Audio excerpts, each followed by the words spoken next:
દ્વારકાધીશબેન, જય દ્વારકાધીશ. શું છે આપનું નામ? મારું નામ ભાવનાબેન કેતનભાઈ શાહ.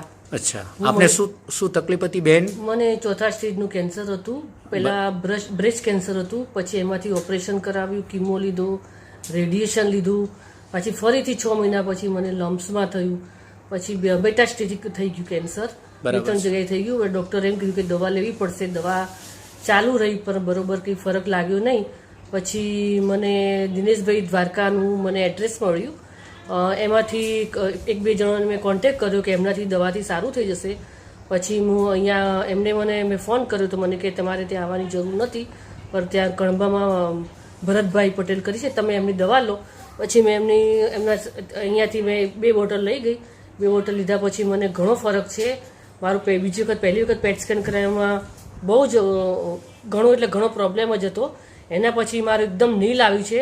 અત્યારે મારે દવા ચાલુ જ છે ભરતભાઈના ત્યાં. અત્યારે હું 3જી બોટલ લેવા આવી છું. અને હું દિનેશભાઈને ખૂબ ખૂબ આભાર માનું છું. Thank you very much. અને હું બધાને એમ કહું કે જે પણ ને કેન્સર હોય અને દિલથી અને તમે અહીંયા આવો અને તમને ઘણો ફરક લાગશે. એમ નહીં લાગે કે કેન્સર એટલે એવું ન સમજવું. કેન્સર એટલે કેન્સર.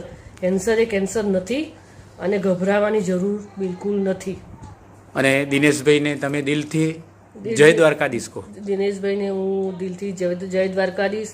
અને મારા આશીર્વાદ છે કે એમને આ કેન્સર જેવા રોગને નાબૂદ કર્યો છે. ખરેખર જો ગવર્મેન્ટ જો આગળ વધે ને તો કંઈ આ દવાની આટલા બધા ખર્ચા કરવાની જરૂર બી નથી. મારે ઓછામાં ઓછી 15 થી 16 લાખ રૂપિયા દવાનો ખર્ચો થઈ ગયો, તોય બી કંઈ અસર ના થઈ. તો એના કરતાં એક સામાન્ય દવાથી મને આટલો બધો ફરક પડે તો બીજું પછી શું કહેવાની વાતો. સાહેબ, આપ જ્યાં હોતી સાહેબ, મારે એમ કેવું છે કે સાહેબને આ વિડીયો તમે જરૂરથી મોકલશો અને થેન્ક યુ વેરી મચ. સાહેબ, આપ જ્યાં હોય ત્યાં એક અમદાવાદની દીકરી આપને હાર્દિક થેન્ક યુ કહે છે. અમદાવાદ પૂર્વ ભરતભાઈ પટેલ દ્વારકાનું વિતરણ કેન્દ્ર, અમદાવાદ ભરતભાઈ પટેલ 94 28 96 22 93. જય દ્વારકાધીશ.